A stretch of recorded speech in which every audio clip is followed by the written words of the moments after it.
ሰላም ጤና ይስጥልኝ። የተወደዳችሁ የናይል አካዳሚ ቤተሰቦች እንዴት ናችሁ? በያላችሁበት የዓለም ዳርቻ ሁሉ ሰላማችሁ ይብዛልኝ። የናይል አካዳሚ ነው። የዚህ ቻናል አዲስ የሆናችሁ ሰብስክራይብ በማድረግ ጀምሩ። ነባር ቤተሰቦቻችን ደግሞ ላይክ እና ሼር እያደረጋችሁ አማርኛን ከመሰረቱ ማንበብና መጻፍ ለሚቸገሩ ወንድሞቻችን ታዳርሱልኝ ዘንድ በየትኛውም የዓለም ዳርቻ ሆናችሁ እንዲሁም ደግሞ በውስጥ መስመር መማር ለምትፈልጉ እዚህ ጋር በማስቀምጥላችሁ ስልክ በቀጥታ በመደወል በኢሞ፣ በዋትስአፕ፣ በቴሌግራም እንዲሁም ሊንኮቻችን በመጠቀም ዘወትር ኦንላይን የምታገኙ ነው የሚሆነው። እናንተም ኦንላይን ትምህርታችሁን መከታተል ትችላላችሁ። በአጭር ጊዜ ብቻ በሳምንት 5 ቀን ከሰኞ እስከ ዓርብ እያስተማርን እንገኛለን። እናንተም ገና ከመሰረቱ አማርኛን ማንበብና መጻፍ የምትቸገሩ ከሆናችሁ በአጭር ጊዜ ብቻ እንድትለወጡ እንድትጽፉ እንድታነቡ እናደርጋለን። ስለዚህ እናንተ የሚጠበቅባችሁ ይህን ቪዲዮ ከመጀመሪያው እስከ መጨረሻው ረጋ ብላችሁ በመመልከት እንዲሁም ደግሞ ከዚህ በፊት የተለቀቁ ቪዲዮዎች ስላሉ እነሱን ገና ጀማሪዎች ከሆናችሁ ከፊደላት ጀምሮ የተለቀቁ ቪዲዮዎች አሉ። እንዲሁም ደግሞ በትንሹ ሞክሮ ካላችሁ ቃላት የተመሰረተበት ቪዲዮ ይኖራል። ከዚህ በተጨማሪ ደግሞ አጫጭር ምንባቦችና እንዲሁም አረፍተ ነገሮች አሉ። እነሱን ረጋ ብላችሁ በማንበብና በመጻፍ ቴሌግራም ግሩፕ አለ፣ እዛ ላይ ልታስቀምጡልኝ ትችላላችሁ። ከዚህ በተጨማሪ በውስጥ መስመር ልዩ እገዛ እየሰጠን እንገኛለን። በአጭር ጊዜ ብቻ ከ3 ወር እስከ 4 ወር ባልበለጡ ጊዜያት ያንን ምንም ለማይሞክሩና ማንበብ ለማይችሉ ልጆች ሊሆን ይችላል ማለት ነው። ነገር ግን እየሞከራችሁ ያላችሁ ለማጠናከር የምትፈልጉ ግን በ1 ወር አሊያም በ2 ወር ሙሉ ለሙሉ አጠናቅራችሁ ማንበብና መጻፍ እንድትችሉ እናደርጋለን ማለት ነው። ዛሬ ደግሞ ይዤላችሁ የመጣሁት ለየት ባለ ሁኔታ በጣም አስፈላጊ የሆኑና ለህይወታችን ለውጥ ሊያመጡ የሚችሉ አጫጭር አረፍተ ነገሮች እንዲሁም ጥቅሶች ነው የምናያቸው።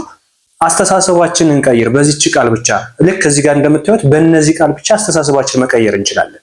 በእነዚህ ቃሎች ብቻ ትርጉማቸውን በመረዳትና በራሳችን ላይ ከሰራንባቸው በአጭር ጊዜ ብቻ ራሳችንን መለወጥና ራሳችን ባልጠበቅነው ሁኔታ ሌላ ቦታ ላይ የምናገኝበት ይሆናል ማለት ነው። ስለዚህ አሁን ወደ ትምህርቱ እንሄዳለን። መጀመሪያ ግን ዋናው ዓላማችን ማንበብና መጻፍ ስለሆነ ለማንበብና ለመጻፍ ማድረግ ያለብን ተግባራት ይኖራሉ። እነሱን ተግባራት ከመጀመሪያው እስከ መጨረሻው ረጋ ብላችሁ ለመከታተል ሞክሩ። እያንዳንዱን ነግራችኋለሁ። መጀመሪያ አንድን ቃል ወይም አረፍተ ነገር ለማንበብ ፊደላትን ከመሰረቱ መለየት ይጠበቅብናል። እያንዳንዱን በተለይ የመጀመሪያ ፊደሎችን ማወቅ በጣም ወሳኝ ነው። ከዛ በተጨማሪ ደግሞ ፊደላትን ከአንደኛ እስከ 7ኛ ያሉ ቤተሰቦችን ከነድምጻቸውና ከነቅርጻቸው ከለየን በአጭር ጊዜ አቀላጥፈን ማንበብ እንችላለን ማለት ነው። ምክንያቱም አንድን ቃል ወይም አረፍተ ነገር ስናነብ ከፊደል ተነስተን ነው የምናነበው፣ ያለ ፊደል የትም መድረስ ስለማንችል። ስለዚህ ዋናው መሰረቱ ምን ማድረግ አለብን? ፊደላትን ነጣጥለን ማወቅ ይጠበቅብናል ማለት ነው። ወደ ሁለተኛው ስንሄድ ደግሞ ፊደላትን ከየትኛው ቤተሰብ እንደመጡ ማወቅ፣ ይህም በፊደላት የሚጠቃለል ይሆናል። 2 ወይም ከዛ በላይ የሆኑ ፊደላትን በማገጣጠም ቃል መመስረት ይሆናል ማለት ነው። ሁለተኛው ደግሞ 2 አሊያም ከዛ በላይ የሆኑ ፊደላትን በማገጣጠም ቃል መመስረት። ቃል ስንመሰረት ደግሞ ሀንና ለን በማያያዝ ብቻ ሀለ ልንለው አይደለም። ዋናው ትልቁ ነገር የፊደላት ስብስብ አንድ ቃል ይመሰረታል አይደለ? ያ ቃል ደግሞ ትርጉም መስጠት መቻል አለበት። ትርጉም ከሰጠ ቃል ሊባል ይችላል። ከዛ ውጭ የፊደላት ስብስብ ሁሉ ቃል ሊባል አይችልም ማለት ነው። ከዛ በመቀጠል ወደ ሶስተኛው ስንሄድ ደግሞ ሀረጋት ወይም አረፍተ ነገር ነው። ሀረግን ወይም አረፍተ ነገርን ከቃሎች ስብስብ አያይዘን መፍጠር ማለት ነው። አረፍተ ነገር ወይም ሀረግ ፈጠርን ማለት አማርኛን ባጭሩ ከረጅሙ ባጭሩ ማንበብ እየቻልን ነው ማለት ነው። ስለዚህ የመጀመሪያው ስራችን በፊደል ደረጃ ነው። ሁለተኛው በቃል ደረጃ ነው። ሶስተኛው ደግሞ በአረፍተ ነገር ደረጃ ነው። የመጨረሻው ግን በአረፍተ ነገር ደረጃ ስናነብ የዛን አረፍተ ነገር ልዩ ትርጉም መረዳት እንችላለን። የሚያስተላልፈው መልእክት ምንድን ነው የሚለውን እናያለን። ዛሬ የምናነበው ምንባብ በአረፍተ ነገር ደረጃ የተዘጋጀና በጣም አስፈላጊ የሆነ ጥቅስ ነው። ረጋ ብላችሁ እስከ መጨረሻው ተከተሉ።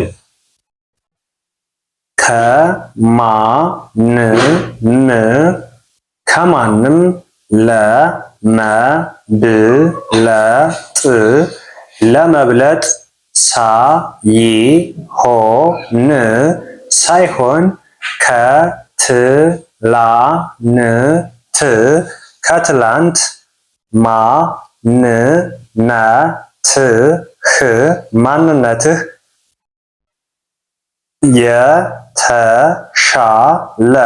የተሻለ ለመሆን ሞክር። ምንድነው የሚለው? ከማንም ለመብለጥ ሳይሆን ከትላንት ማንነትህ የተሻለ ለመሆን ሞክር። ይህ ማለት ምን ማለት ነው? እኛ ውድድራችን ከሰው ጋር አይደለም። ውድድራችን ከማን ጋር ነው? ከራሳችን ጋር ነው። ራሳችን እንዴት ነው ልናወዳድረው የምንችለው? ደግሞ ትናንት የነበረን ማንነት መጥፎ ማንነት ወደኋላ በመጣል በጥሩ ማንነታችን በመተካት አዲስ ነገር መፍጠር ማለት ነው። ስለዚህ ይሄ ከራስ ጋር ውድድር ልንለው እንችላለን ማለት ነው። ወደ ሁለተኛው እንሄድ።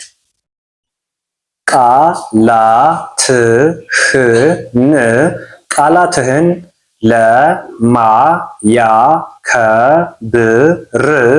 ለማያከብር ሰው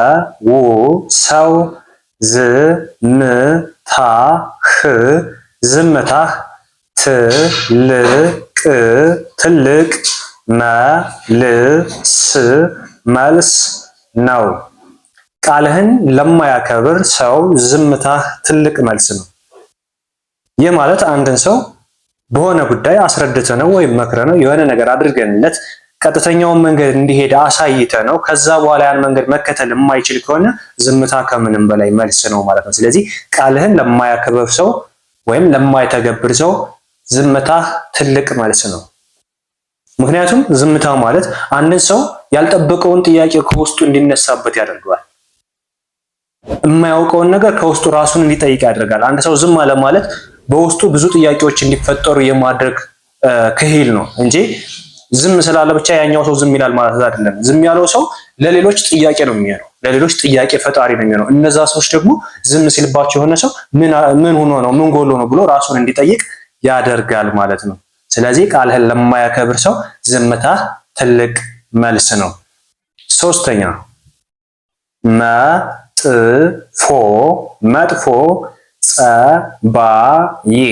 ጸባይ ልክ እንደተነፈሰ ጎማ ነው።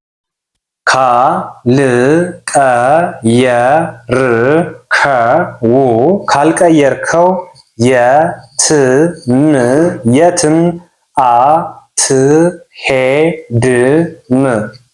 አትሄድም። መጥፎ ጸባይ ልክ እንደተነፈሰ ጎማ ነው። ካልቀየርከው የትም አትሄድም። አያችሁ፣ ጎማ መኪና እየተሽከረከረ ያለ ከተነፈሰ የትም መንቀሳቀስ አይችልም። ወይ መቀየር አለበት ወይ ደግሞ አየር መሰጠት አለበት አይደለ? አየር መሞላት አለበት። ከዛ ውጭ ግን መኪናው ሊንቀሳቀስ አይችልም። አንድ እግሩ ጎደለ ማለት የትም ሊሄድ አይችልም።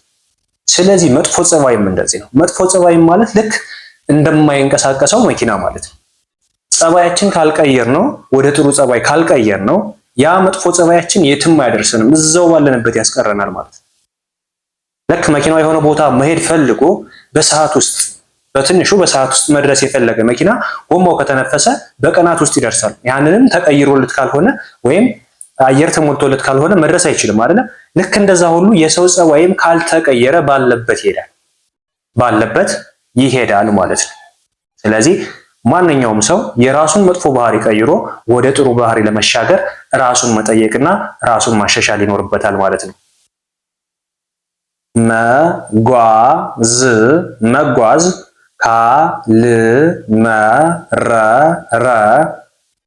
ካልመረረ መድረስ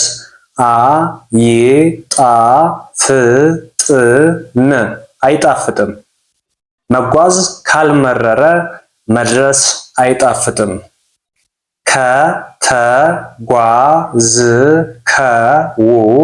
ከተጓዝከው መንገድ የቀረው አይበልጥም።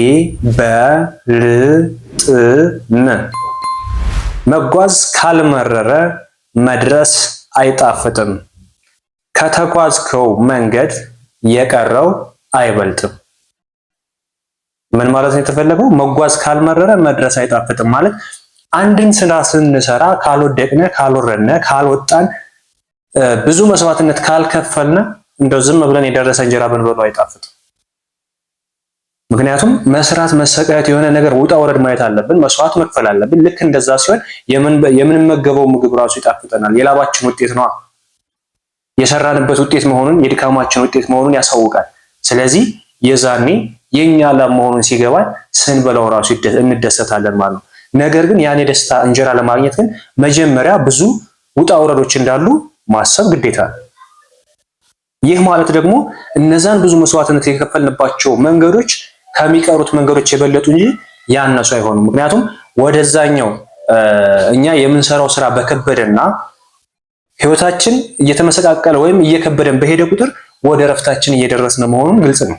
ምክንያቱም ሊነጋ ሲል ይጨልማል ማለት እሱ ስለሆነ ከተጓዝነው መንገድ የቀረው አይበልጥም ማለት ይሄን ይመስላል ማለት ነው።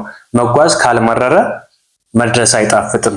ከተጓዝነው መንገድ የቀረው አይበልጥም። ስለዚህ ትናንት ካሳለፍነው ብዙ ነገሮች ስለማይበልጥ አሁንም ባለንበት ጠንክረን መስራት ያለብን ስራ አሁንም ድረስ መስራት መቻል አለብን ማለት ነው። ወደ አምስተኛው እንሂድ። የጥዋት ፀሐይ ለመሞቅ ድቅድቁን ጨለማ ማለፍ እንዳለብህ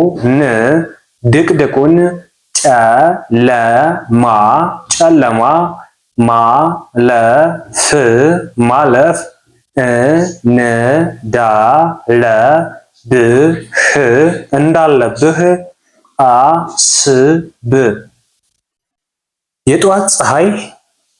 የጠዋት ፀሐይ ለመሞቅ ድቅድቁን ጨለማ ማለፍ እንዳለብህ አስብ።